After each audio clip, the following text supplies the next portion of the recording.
सुप्रभात बच्चों, मैं रजनी कटारा आपकी हिंदी की अध्यापिका हूँ। हमने पिछली कक्षा में रीडर का चौथा पाठ किया था, जिसका नाम था एक खुला पत्र। ये पाठ हमने आधा किया था और बाकी का आधा पाठ हम आज करेंगे। तो सबसे पहले आप अपनी रीडर की पुस्तक निकालेंगे, हिंदी की पाठ्य पुस्तक नवभारती निकालेंगे और इसमें पाठ 4 जो कि पेज नंबर 26 पर दिया हुआ है उसे निकालेंगे। पेज नंबर 26 हमने कर लिया था और आज हम करेंगे पेज नंबर 27, मतलब पेज नंबर 27। पहले मैं आपको बता दूं कि हमने पहले क्या पढ़ा था। इस चैप्टर में हमने हेलन केलर के बारे में पढ़ा था, जो दृष्टिहीन है, जो देख नहीं सकती हैं, नेत्रहीन है, जो बोल भी नहीं सकती हैं और सुन भी नहीं सकती हैं, मतलब मूक भी हैं, बधिर भी हैं और नेत्रहीन भी हैं। ऐसा व्यक्तित्व होने के बाद भी किस तरह से उन्होंने सफलता हासिल की। जो इंसान देख भी नहीं सकता, सुन भी नहीं सकता, बोल भी नहीं सकता, उसके बाद भी उन्होंने इतनी सफलता कैसे प्राप्त की। आत्मविश्वास, लगन, मेहनत, इन सब से उन्होंने सफलता प्राप्त की। तो हमने पहले क्या पढ़ा कि बचपन में हेलन केलर बिल्कुल ठीक थी, लेकिन एक बीमारी से ग्रसित होने के बाद उनकी बोलने की, सुनने की और देखने की शक्ति चली गई, जिसके कारण वे अपनी बात को अभिव्यक्त नहीं कर सकती थी और इस कारण उनमें चिड़चिड़ापन और गुस्सा आ गया और वे गलत तरीकों से अपने गुस्से को प्रकट करने लगी। उनमें चिड़चिड़ापन क्यों आया? क्योंकि वो अपनी बात को अभिव्यक्त नहीं कर सकती थी। लेकिन जो लोग संसार में थे, जो देख भी सकते हैं, सुन भी सकते हैं, बोल भी सकते हैं, जो हर प्रकार से सक्षम हैं, वे ये बात नहीं समझ पाए कि वे ऐसी क्यों हो गई हैं। तो हम आगे पढ़ेंगे। देखो बच्चों, गलत तरीकों से अपने आक्रोश को अभिव्यक्त करते समय मैं अनजान थी। तभी एनी सुलीवन को मेरी शिक्षिका के रूप में नियुक्त किया गया। उन्होंने बड़े सब्र से मुझे उंगलियों द्वारा पढ़ना लिखना सिखाया। वे एक दिन मुझे एक पंप वाले नल पर ले गईं। उन्होंने पंप से निकलते पानी के नीचे मेरा हाथ रखा। शीतल जल के स्पर्श के साथ उन्होंने दूसरे हाथ की हथेली पर पानी लिखा। चमत्कार हो गया और सब कुछ स्पष्ट हो गया। मुझे मेरी अभिव्यक्ति के सुर मिल गए थे। फिर मैंने कभी पीछे मुड़कर नहीं देखा। मतलब ऐसी हालत जब उनकी थी तो उनके लिए एक टीचर अपॉइंट की गई। उनके लिए एक शिक्षिका, एक अध्यापिका को नियुक्त किया गया, जिनका नाम क्या था? Any Sullivan. एनी सुलीवन ने उन्हें किस तरीके से संभाला, ट्रेंड किया।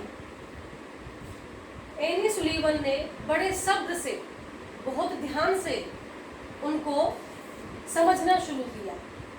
उन्होंने क्या किया कि वे हेलन केलर को एक नल के पास ले गए। नल हैंडपंप, जिसमें हम हाथ से चलाकर पानी निकालते हैं।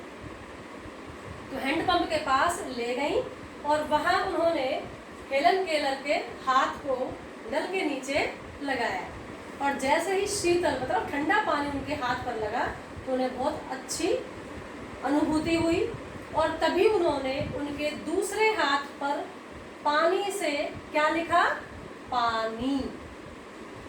ऐसा लिखते ही चमत्कार हो गया और उन्हें समझ में आ गया कि ये क्या है और वे आगे बढ़ने लगी और उन्हें ये बात भी समझ में आ गई कि मुझे अब अपनी बात को दूसरों के समक्ष कैसे प्रस्तुत करना है। उन्हें बोलने की, अपनी बात को अभिव्यक्त करने की अभिव्यक्ति मिल गई थी। उनको समझ में आ गया था कि उन्हें अपनी बात को आगे कैसे रखना है। मेरी शिक्षिका एनी में बहुत धैर्य था। मेरी परेशानी का हल उन्होंने प्यार और विश्वास से ढूंढ निकाला। मैंने भी उन पर हमेशा भरोसा रखा और कभी उनके प्रति अपनी आस्था में कमी नहीं होने दी। आज जब मैं शिक्षकों और शिक्षार्थियों के मात्र औपचारिक संबंध को देखती हूँ, एक दूसरे के प्रति उनके विश्वास और आस्था की कमी को महसूस करती हूँ, तो मेरा मन रो उठता है। तुम कह सकते हो कि आजकल अच्छे शिक्षक मिलते ही कहाँ हैं। तुम स्वयं अच्छा विद्यार्थी बनकर क्यों नहीं दिखला देते। शिक्षक की कसौटी में खरा उतरने के लिए तुम्हें भी प्रयास करने होंगे। आगे क्या कहती हैं कि उनकी शिक्षिका एनी सुलीवन बहुत धैर्य से, धीरज से उन्होंने काम लिया और हेलन केलर को समझाना शुरू किया, उन्हें पढ़ाना शुरू किया।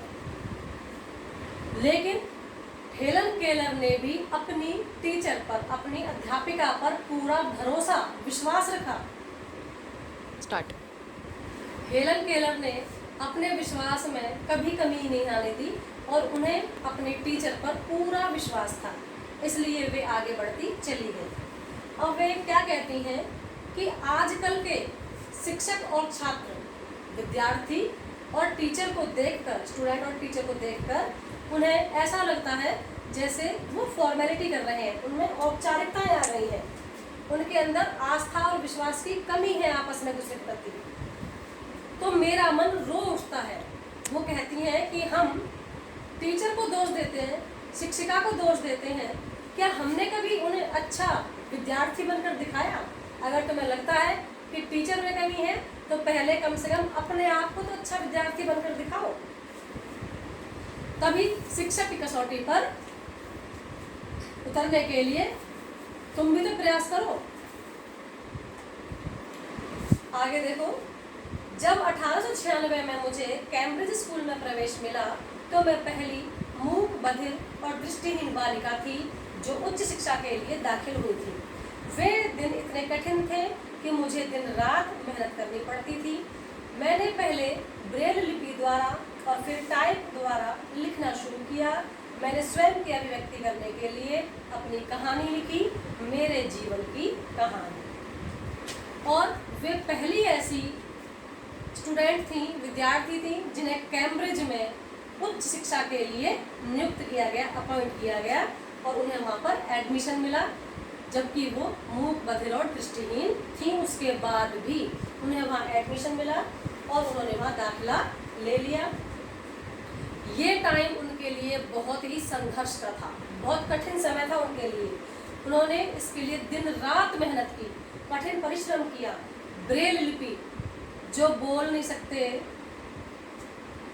या देख नहीं सकते, उनके लिए कौन सी लिपि होती है? जो देख नहीं सकते उनके लिए ब्रेल लिपि होती है, जिसको टच करके हम देख सकते हैं कि समझ सकते हैं कि क्या लिखा हुआ है।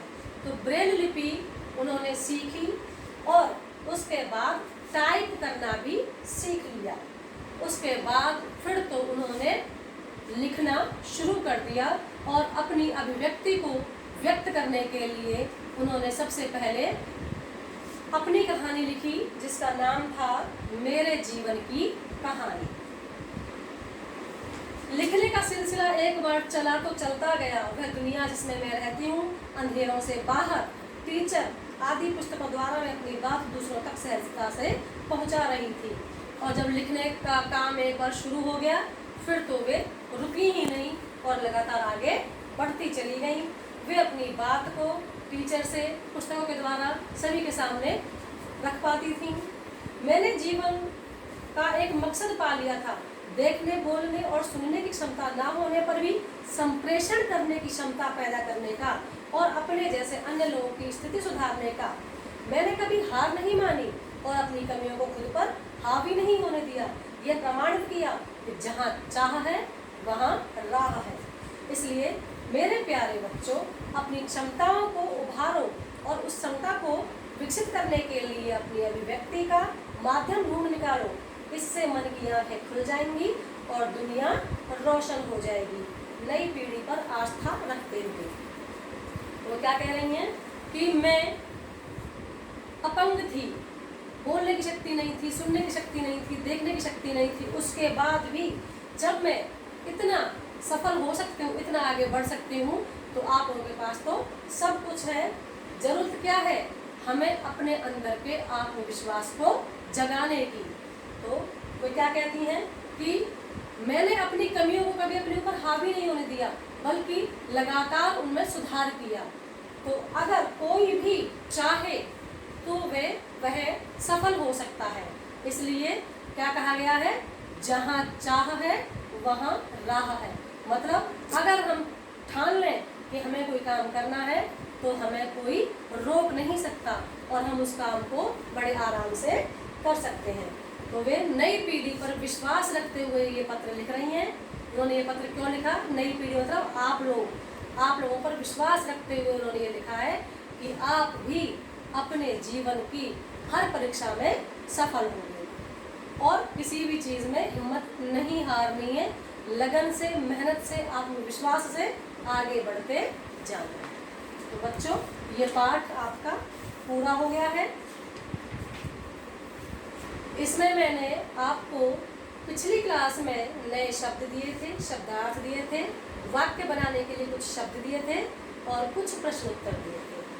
तो आपने वह सारा काम कर लिया होगा और आज आपको इसके आगे के प्रश्न करने हैं, लघु और दीर्घ। वो प्रश्न आप कर लेना अपनी फेयर कॉपी में। तो पूरे चैप्टर की कॉपी में किस तरीके से किया? सबसे पहले नए शब्द, फिर शब्दार्थ, फिर वाक्य बनाओ और फिर प्रश्नोत्तर। और जब पूरे प्रश्नोत्तर आपके हो जाएंगे तो कॉपी में करने वाला काम यहीं खत्म हो जाएगा। और जो बुक की एक्सरसाइज है मैं वो भी आपको PDF में भेजूंगी। आप ध्यान से देखकर अपनी बुक उसमें से फिल करेंगे। समझ गए?